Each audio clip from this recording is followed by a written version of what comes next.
하나님께서 각 사람에게 그 행한 대로 보응하신다.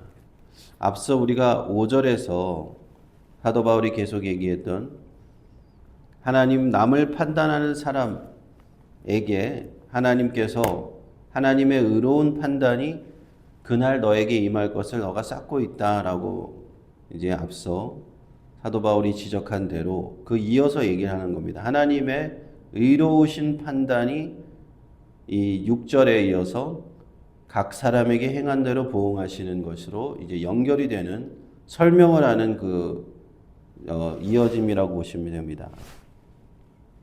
하나님께서 진노와 심판을 하시는데 의로우시게 진노하시고 의로우시게 심판을 하신다면은 전제 조건이 필요한 것이죠. 그것은 하나님의 심판이 공평해야 되고 공정해야 되고 그렇게 사람을 판단하셔야 되는 것이라는 겁니다. 공정하지 않게 공평하지 않게 판단하시면은 하나님의 의로우신 판단이라고 말할 수가 없는 것이죠. 죄를 행하는 자와 불의를 행하는 자에게는 그에 맞는 정확한 형벌을 내리셔야 되고 선을 행하고 의롭게 행하는 자들에게는 그에 맞는 정확한 보상을 이렇게 하나님께서 정확하게 그 심판을 하셔야 누가 봐도 공평하고 누가 봐도 공정하게 되는 것이죠. 심판관이 심판을 할 때 재판관이죠. 요즘에는 재판관이 재판을 할 때 죄수가 있을 때 정확하게 그 죄수의 죄를 범한 그대로 심판을 해줘야 공정한 재판이라고 할 수 있지 않습니까? 그와 마찬가지입니다. 하나님께서 공평하고 공정하시라면 그와 죄 행한 대로 형벌하셔야 되고 선을 행한 대로 보상을 하셔야 된다. 이런 얘기를 하고 있는 겁니다.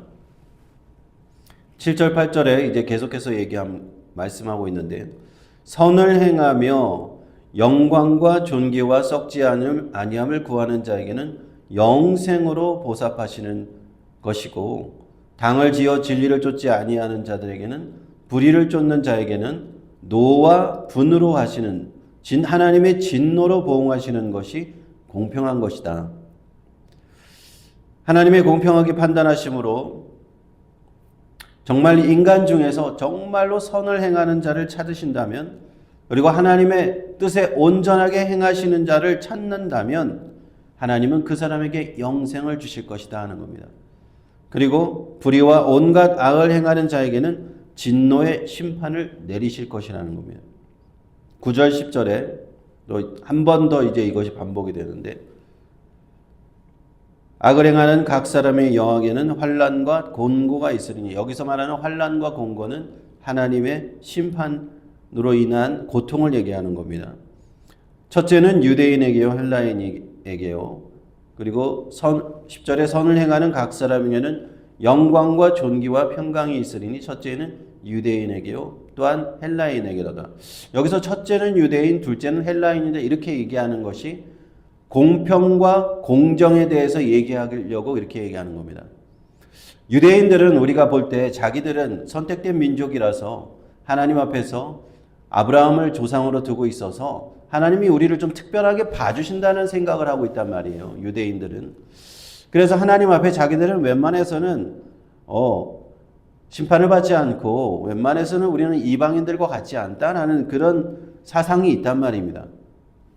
그거를 바울은 좀 깨고 싶어서 이런 얘기를 하는 겁니다. 하나님이 공정하고 공평하신다게 심판하신다는 이유는 바로 유대인이나 헬라인이나 동일하게 하나님께서 적용하신데 어떤 사람이든 완전히 선을 행하기만 하면 그 사람은 영광과 존귀를 주실 것이고 어떤 사람이 악을 행하면 그 사람은 고통을 당하게 해주실 것이다. 이것이 차별이 없다. 유대인이나 헬라인이나 유대인이나 이방인이나 차별이 없다는 것을 강조해서 얘기하는 겁니다. 11절에 이는 하나님께서 외모로 사람을 취하지 아니하심이니라.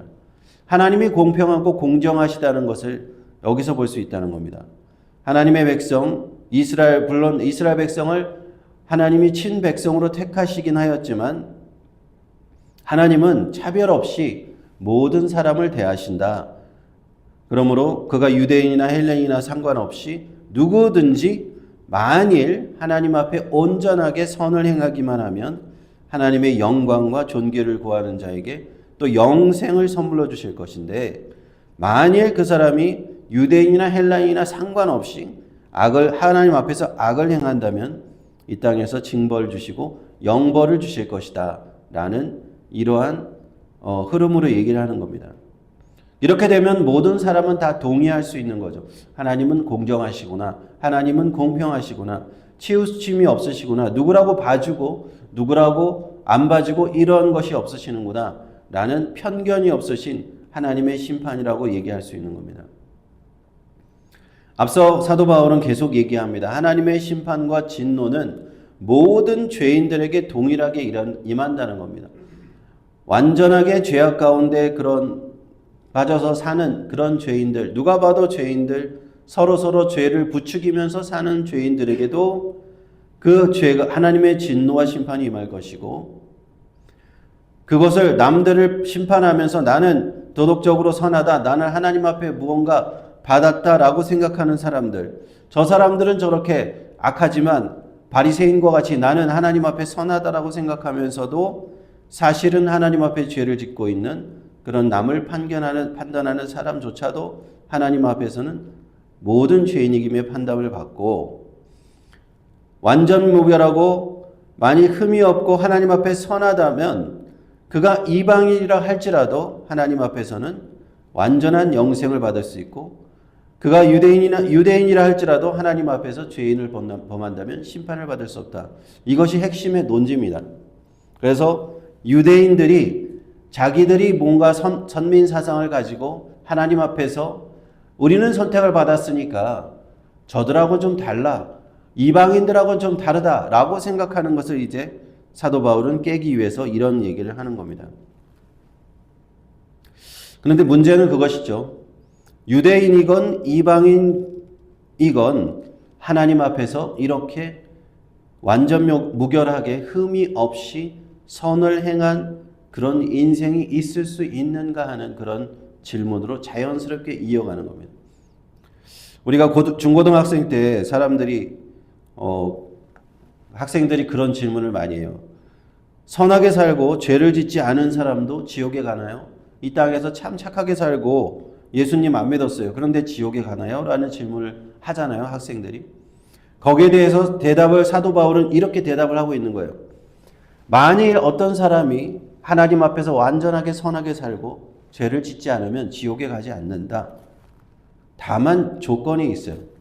하나님 앞에 완전하고 흠없이 선해야 된다 하는 겁니다.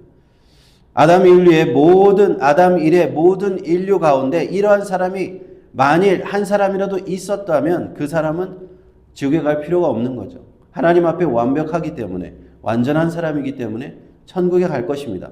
문제는 그것이 무엇이 아니면 그런 사람이 과연 정말 있는가, 단 한 사람이라도 그 사람이 있는가라는 것이 문제겠죠.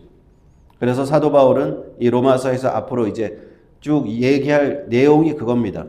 그러한 사람이 단 한 사람도 있다는 겁니까? 없다는 겁니까? 단 한 사람도 없다는 것을 얘기하는, 모든 사람이 죄를 범하였음에 단 한 사람도 하나님의 영광에 이르지 못하였으니, 이것이 3장에 가면은 바울이 그런 주장을 이제 하게 되는, 그것을 위해서 지금은 이제 밑그림을 그리는 거예요. 만일 사람이 그렇게 완벽하게 선을 행한다면 하나님은 영광을 주실 것이지만, 그렇게 해야지 하나님이 공평하시지 않겠냐는 거예요. 하나님이 판단하시는데 공정하고 공평하시지 않겠냐는 거예요. 그러나 정말 자신 있게 그렇게 얘기할 수 있는 사람은 나와보라는 거죠.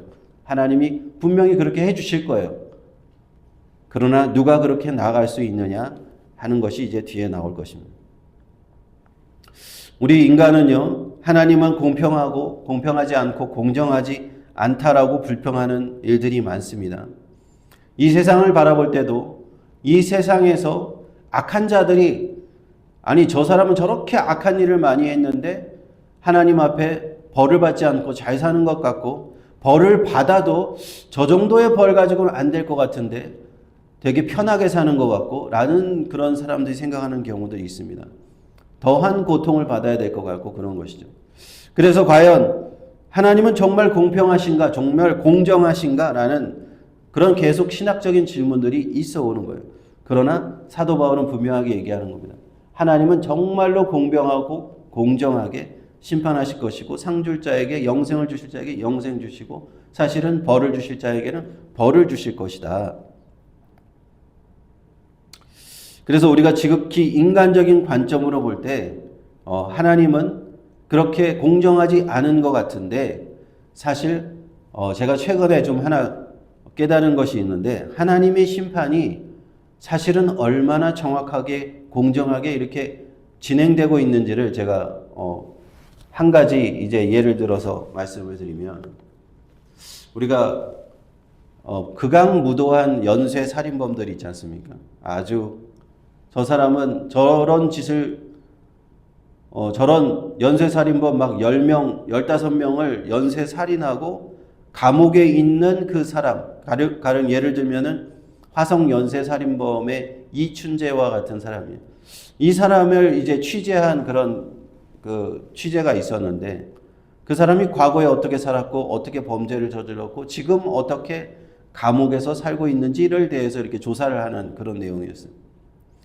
그런데 사람들이 그 분노하는 지점이 어디냐면 과거에 어떻게 어렵게 살았고 뭐 성장 과정이 어땠고 끔찍한 범죄를 저질렀고 그거 다 이해할 수 있는데 그 사람이 지금 감옥에서 무기징역으로 받아서 살고 있는데 너무 평안하게 살고 있는 거예요. 감옥 안에서. 그리고 아직까지도 자신의 죄를 전혀 뉘우치지 않아요. 전혀 뉘우치지 않고 뭐라고 얘기를 하냐면 그냥 자기가 그때는 어쩔 수 없어서 그렇게 살인했다라고 얘기를 하고 그 사람들은 그냥 그렇게 죽을 운명이었나 보지요 라고 얘기를 합니다. 지금도. 그래 그것을 보는 사람들은 아니 이 사람이 이렇게 악독한 살인자가 아직도 전혀 뉘우치고 있지 않네. 아직도 회개하고 있지 않네. 라는 데 울분을 토하게 돼요. 그런데 신앙의 눈으로 보면요. 그것이 좀 다른 관점으로 보이더라고요. 그것은 무엇이냐면요. 제가 그런 관점을 보게 되었습니다. 저 악독한 살인자에게는 하나님이 회개의 기회를 주지 않으시는구나라는 것을 제가 깨달았어요. 만일 그 사람이 진정으로 뉘우치고 자신의 죄를 회개한다면 예수 그리스도 안에서 그 사람이 구원을 받지 않겠습니까? 그런데 그 사람은 전혀 후회하거나 뉘우치거나 자신의 죄를 깨닫고 있지 못하더라고요.